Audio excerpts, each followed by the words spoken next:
I'm Leonard Riggs, and this is my podcast from my head to your ears, and I'm going to just do a podcast of what's on my mind today, and I've got a lot on my mind, so I'm going to take a break, and I will return with my podcast from my head to your ears. I'm Leonard Riggs.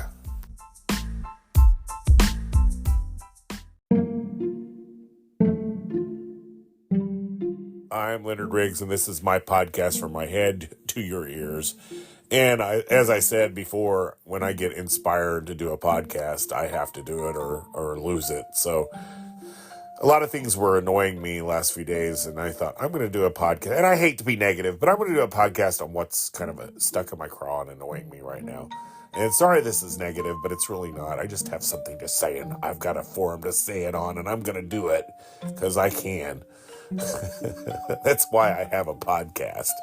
So the first thing that really annoyed me, I love movies, and I love my movie collection, and I love that I can get in the mood to watch a movie and pull out in my collection. Now, mind you, I love some pretty obscure stuff, so every now and then I like to get in my collection and pull out. Like tonight I'm going to watch The Brides of Dracula, the Hammer movie from the 1960s. And that's not available on streaming, maybe on Amazon. But my internet isn't the greatest, and it stops and starts. It's annoying. And I just don't enjoy streaming as a general rule. I hate it, actually. I just don't like it. I like having a physical copy of a TV show or movie. I love that freedom of finding what I want to watch and watching it when I want to and not having to mess with a streaming service. Because if you go by streaming, your selections are just extremely limited, and all the stuff that they decide that is going to be available to you. Whereas there are companies like Kino Lorber and Shout and things that specialize in physical media, restoring old classic TV shows and movies. The Criterion Collection's another example. And for collectors of this stuff, we love these things. And it annoys me that retail is going to decide to pull these things and not offer. Of course, I guess you could still get them online.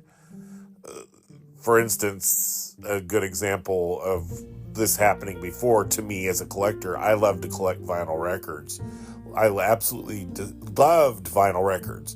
And CDs were coming into fruition, and cassettes were the most popular form of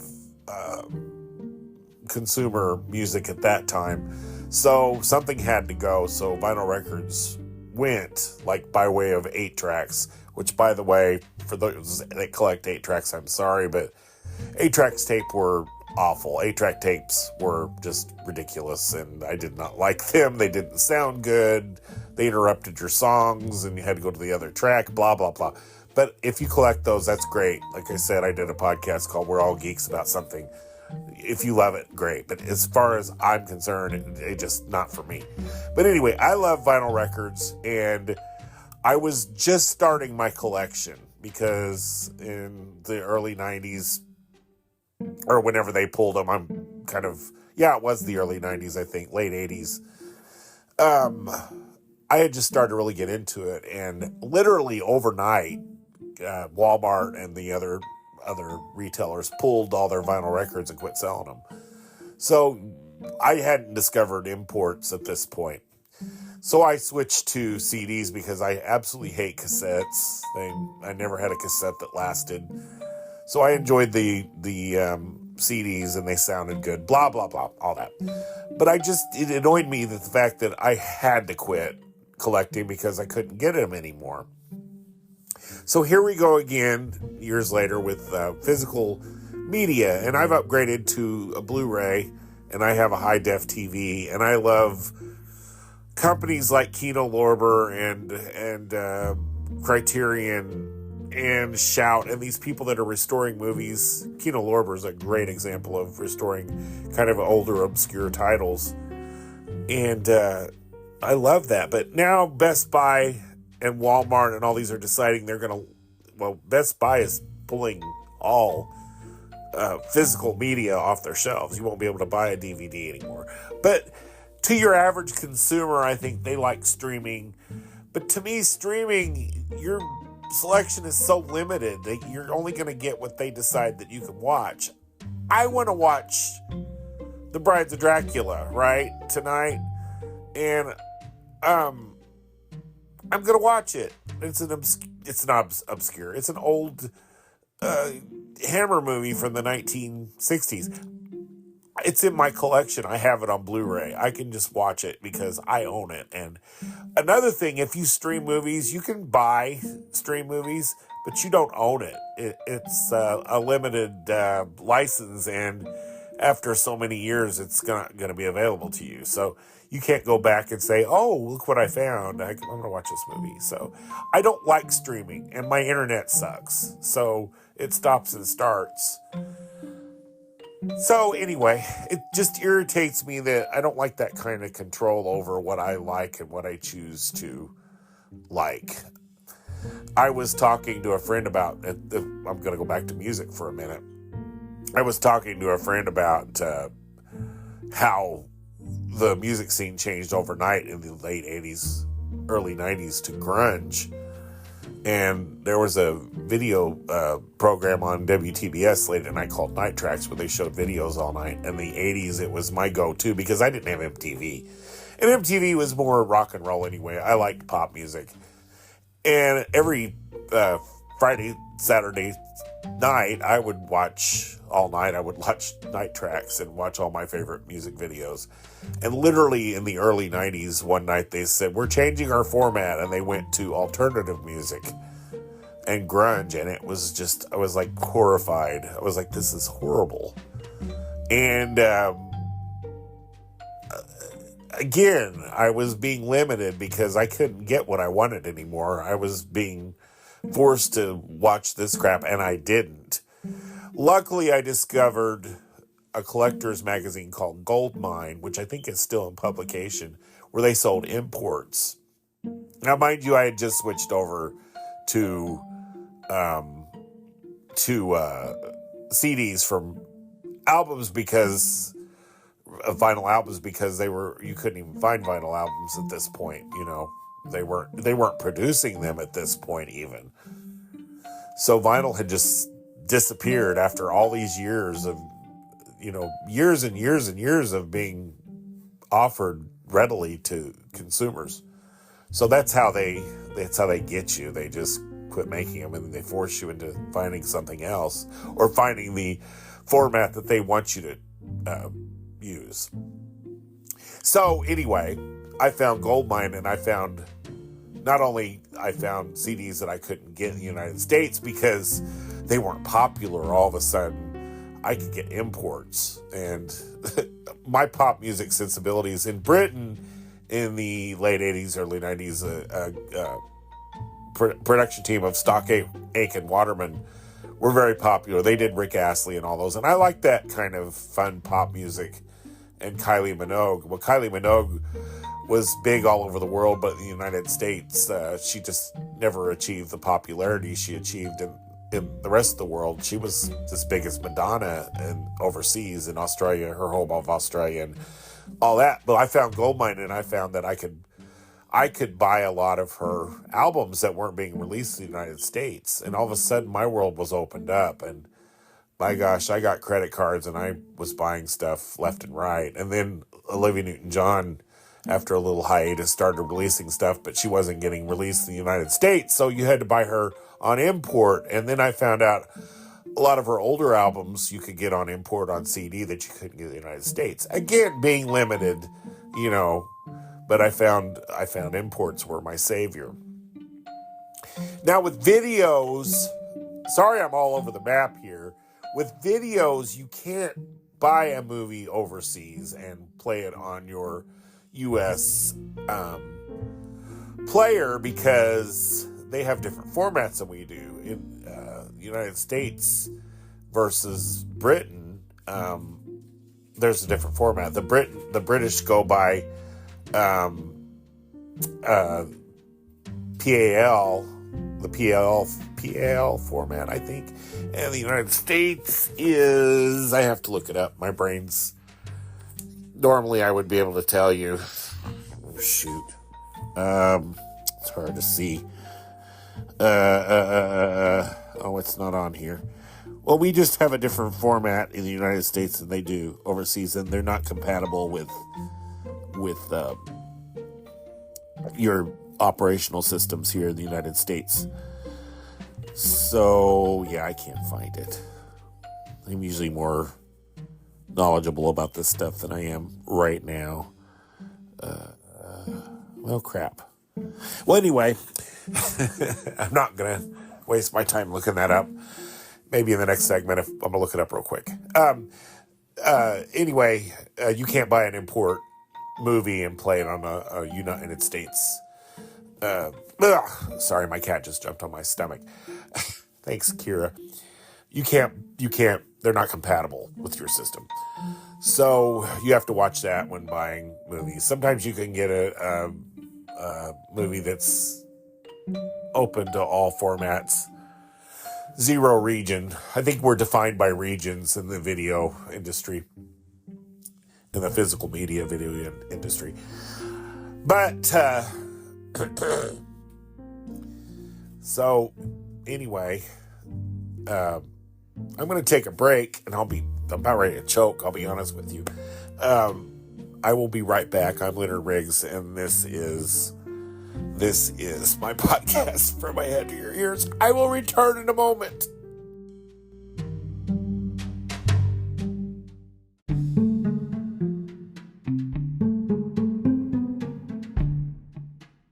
And I'm Leonard Riggs, and this is my podcast, From My Head to Your Ears. And during my little choking break there, I looked up the formats for the various regions for DVD and Blu-ray players, and the United States is NTSC, and we're region 1, and Britain and those areas are a PAL system. I'm not sure of the region, I didn't look that up, but those Blu-rays and DVDs aren't compatible with our basic DVD Blu-ray players in the United States. You can buy an all-region player and play imports, but they're not available here. I mean, you can buy them, but you can't play them unless it's a zero region format. And I think the PAL will work, because I think I have a Kylie Minogue video collection that I bought years ago, and it does play on certain my players. Some players it wouldn't play, but as a general rule, a zero region will play anywhere. But you have to watch that when you buy import DVDs or Blu-rays, because if they're not zero region, you're not going to be able to play them on your player. So buying imports doesn't work very well with physical video media. Now, CDs are compatible all over the world. You can buy an import CD or LP or whatever from anywhere and play it on your record player / CD player, blah, blah, blah. Who buys CDs anymore, right? But also, music now, if you go to your iPhone and you look at your Apple Music or your Spotify, there are certain recordings that are available in the United States. They're licensed to play here, but not in Australia or in Britain. So, for instance, when I'm a big Olivia Newton-John fan, Australia offered all of her albums years ago, and they didn't offer very much here on streaming services. Again, limiting it pissed me off. But recently before she passed, she signed to a label called Primary Wave, and they've re-released all of her stuff. So it's readily available. But I don't know if you were aware of this, and maybe you didn't care. But that's why you can find, if you can actually, I don't know if you still can, you could switch countries on your iTunes and look and see what was available in other countries, but you couldn't download music from, say, Australia. because it wasn't licensed. So it's not you can look at it, but you can't download it. So you can only download. My cat Kira's rubbing up against my phone while I'm trying to record. I love you, Kira. My kitty cats. They're my babies. But I don't think your general public is aware of these licenses and stuff. But back to what I was talking about, I digress. Best Buy and other retail outlets are following suit where they're pulling all their physical media, music and movies. So basically they're forcing us to stream more and more. Now, music, I don't mind streaming, but I do like liner notes, and of course, vinyl has made a comeback, and that's awesome. And a lot of younger people are discovering the greatness of vinyl recordings. I love the liner notes and the pictures and the big packaging. Of course, they do take up a lot of space, but I like that they're offering those again. I like that you can go to Walmart and get vinyl records again. They sort of underestimated the power of and the wonderfulness of vinyl records. So I hope this is just some temporary thing, and I hope it doesn't become like a major pain in the butt to be able to get my physical media, because I'm not liking it. So far, I can order from Amazon and online outlets, so it doesn't matter. And actually, that's how I've been getting my physical media, because I rarely go retail shopping anymore. And, Kira. The dangers of recording a podcast with cats. Sorry, sweetheart.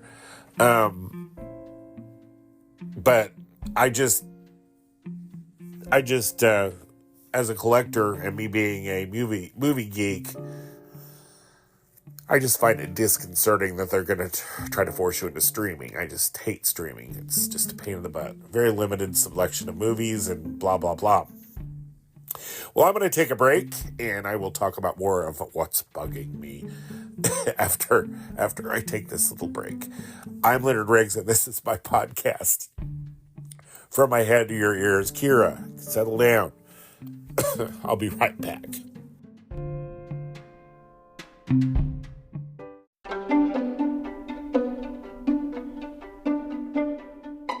I'm Leonard Riggs, and this is my podcast From My Head to Your Ears. And another thing that bugged me came across today. I was talking to a younger friend of mine, and the subject of my podcast came up. And I realized my podcasts aren't for everybody. And I noticed when I look at my stats, I don't have a lot of listeners under 21. That's fine, because they have their own thing, and I talk about old movies and stuff they can't possibly be interested in. But I hate that I think, honestly, maybe this is I don't like being limited on anything. I like to be able to like what I like and buy what I want to buy. And anyway, I don't like limitations, and I hate that younger people limit themselves on what they like, because, for instance, they don't like black and white movies, they don't like old music, and they don't want to talk to older people because older people are stupid and boring, and that's such a negative, limiting. I have never in my life not enjoyed talking to an older person. My grandma used to tell stories, and I absolutely adored her stories. I absolutely love talking to older people. They have a lot of knowledge and history, and they're very interesting. And to just dismiss people because they're older and to think they're just kind of lame or stupid or don't know anything, that's very immature. Very, very, a very horrible way to be. So I find that a lot of younger people, and not everybody, there's a lot of younger kids that are great to talk to. And to me, if you don't read and look at history and listen to the verbal history you can get from your grandparents and your parents, to dismiss all of them as stupid or boring or old-fashioned is just terrible. I hate that. Take your freaking headphones off. Listen to visit your grandma and grandpa, and really talk to your mom and dad. They're not stupid. They've lived a life. They have a lot more experience than you do, And don't limit yourself. I was watching The Haunting, which is black and white, versus the remake. This is a good example of what I hate about newer movies. And, of course, the remake is old now at this point, too. But the old movie was very atmospheric. The black and white film was used artistically used to really give the movie a creepy atmosphere, whereas the remake was CGI and they were trying to scare you with visuals, whereas the older movies scared you with atmosphere and sound effects, which was very effective and very... You take the old Haunting movie and watch it in the dark with the sound effects. If you got a good surround sound system, that movie is very scary. If you take that remake and watch it, it's a horrible remake, I'm sorry. It's laughable. But the CGI and everything was just, they're trying to think for you, and I just hate that. Whereas the old one left things to your imagination, and I don't know about you, my imagination can be a horrifying place to be. So, to me, the old movie was more effective. To me, older is not lame and outdated. It's older is more interesting and steeped with history. So, don't dismiss older people, older things. You have a lot to learn from history and things that came before you. This world existed long before you did and will exist long after you. And we all get absorbed in the history of the world. So don't dismiss your older folks. It's a very horrible way to be. And you can learn a lot from history. Anyway, I'm going to take a break. Hope that all made sense. And I'll be right back. I'm Leonard Riggs, and this is my podcast, From My Head to Your Ears.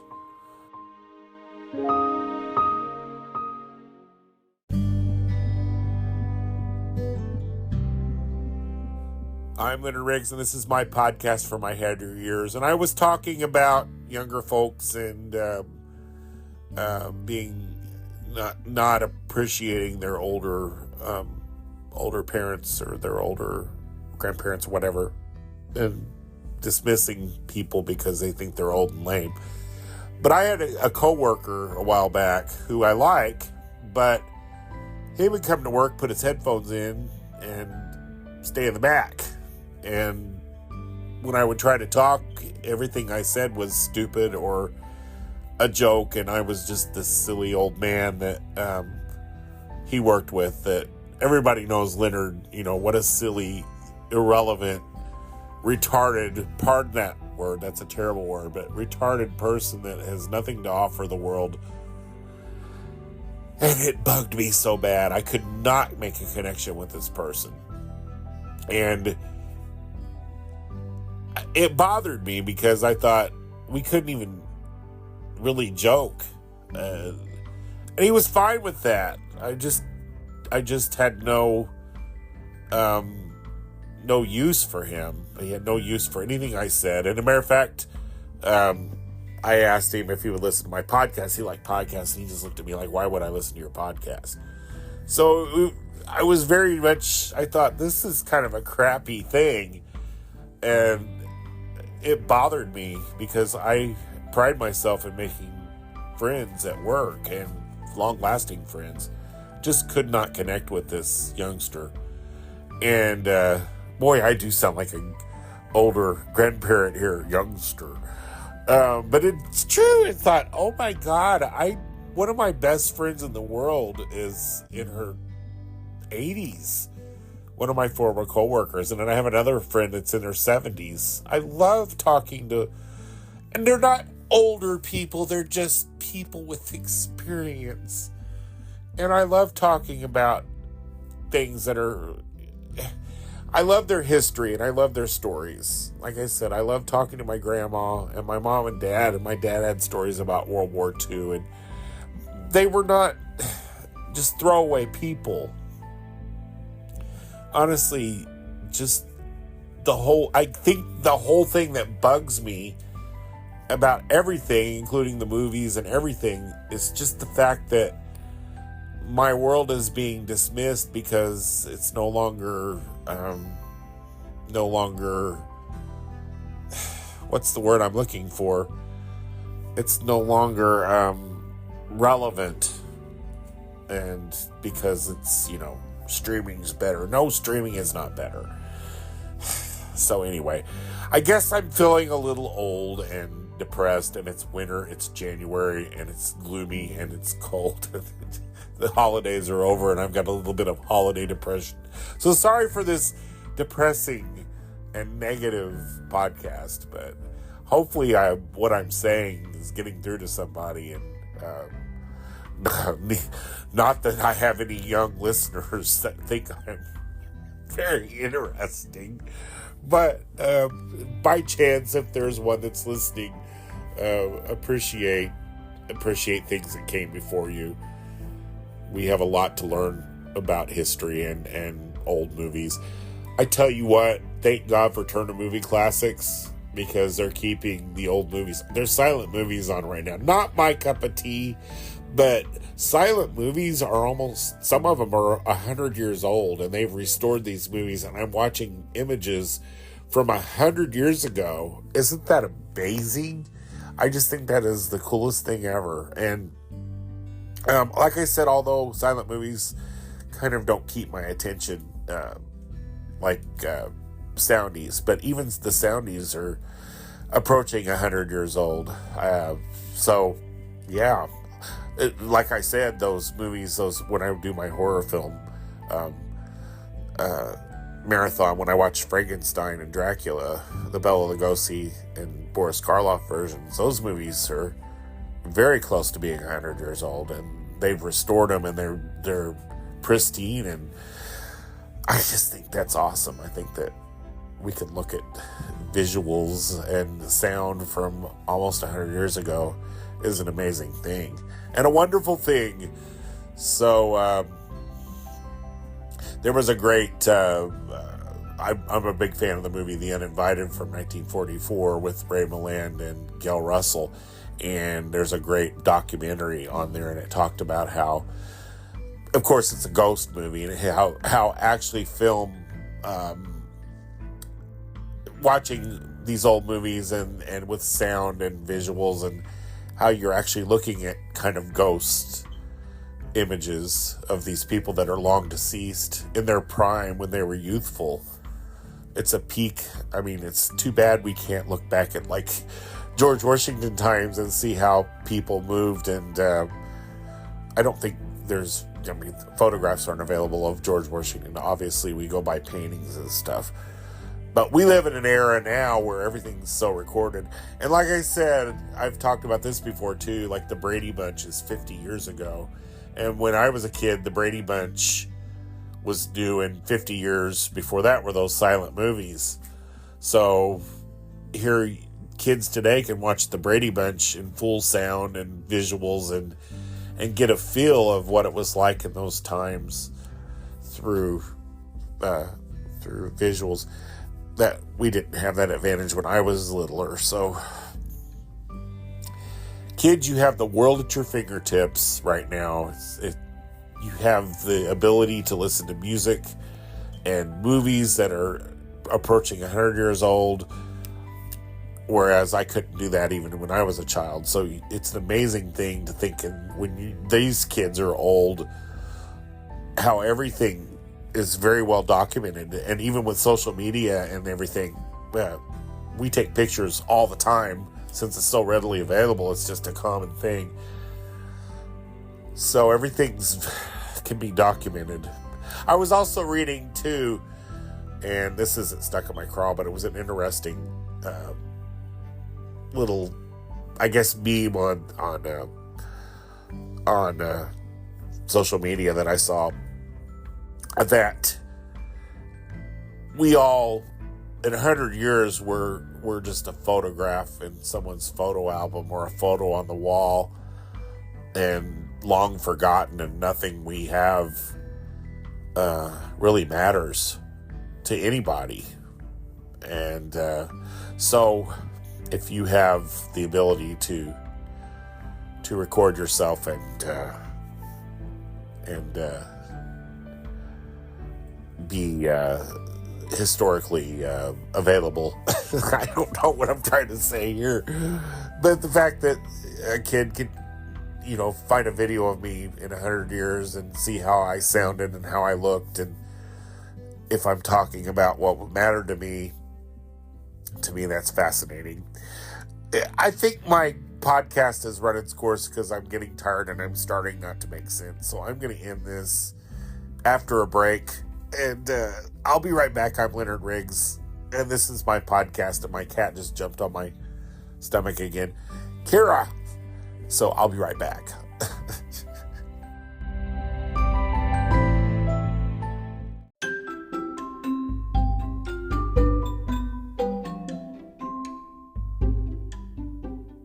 I'm Leonard Riggs, and this is my podcast, From My Head to Your Ears. And my podcast is coming to an end. I think I've talked about what I wanted to talk about. Getting older is such a weird thing, and I worry about becoming irrelevant, and it bothers me when I think younger people don't find me relevant or interesting, or that I don't matter.